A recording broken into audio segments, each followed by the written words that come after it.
हिमाचल प्रदेश मंत्रिमंडल की बैठक शुक्रवार यानी कि आज मुख्यमंत्री सुखविंदर सिंह सुक्खू की अध्यक्षता में संपन्न हुई। बैठक में कई अहम फैसले लिए गए, कई बड़े फैसले लिए गए और उन्हीं फैसलों के बारे में हम आपको इस वीडियो में बताने वाले हैं।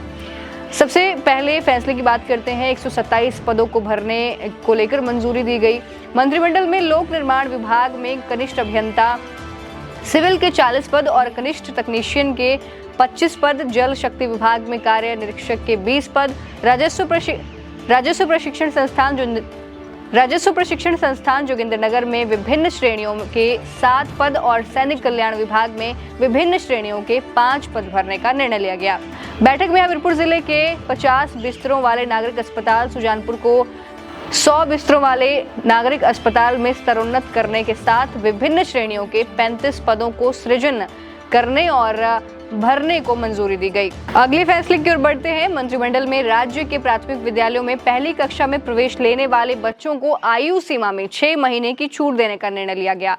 यानी नर्सरी में 3 वर्ष से अधिक, LKG में 4+ और UKG में 5 साल की से अधिक आयु के बच्चों को दाखिला मिलेगा। मंत्रिमंडल ने प्रारंभिक और उच्च शिक्षा विभागों में पीरियड आधारित गेस्ट फैकल्टी को शामिल करने के लिए सैद्धांतिक मंजूरी दी है। इसके अलावा मंत्रिमंडल ने शिक्षा विभाग में 2 से कम जीवित बच्चों वाली महिला कुक कम हेल्पर को मातृत्व लाभ अधिनियम 1962 के तहत 180 दिनों का मातृत्व अवकाश देने का निर्णय लिया।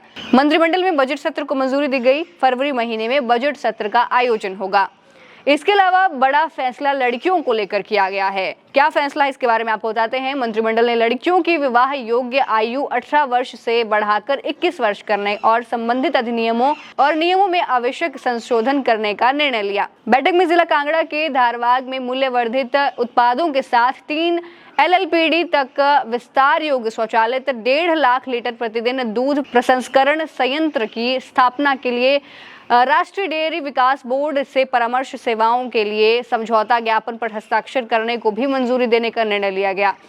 इसके अलावा विधवाओं और एकल महिलाओं को मकान निर्माण के लिए भी निर्णय लिया गया। बैठक में मुख्यमंत्री विधवा एवं एकल नारी आवास योजना 2023 के मसौदे को सैद्धांतिक मंजूरी दे दी। इसके तहत विधवाओं एवं एकल महिलाओं को मकान निर्माण के लिए 1.5 लाख की आर्थिक सहायता दी जाएगी। फिल्म पॉलिसी को लेकर भी मंजूरी दी गई। मंत्रिमंडल ने राज्य में फिल्म निर्माताओं को बढ़ावा देने और सुविधा प्रदान करने के लिए हिमाचल प्रदेश फिल्म नीति 2024 को अपनी मंजूरी दे दी। नीति के तहत एक निश्चित समय सीमा में एक समर्पित वेब पोर्टल के माध्यम से राज्य में फिल्मों की शूटिंग के लिए सभी अनुमतियां देने के लिए एकल खिड़की के रूप में कार्य करने के लिए सूचना एवं जनसंपर्क विभाग में फिल्म सुविधा सेल स्थापित करने का प्रावधान है। इसके अलावा GST और संबंध कर विंग बनेंगे। मंत्रिमंडल ने विभागों के कामकाज को सुव्यवस्थित करने के लिए 2 अलग विंग, उत्पाद शुल्क विंग और दूसरा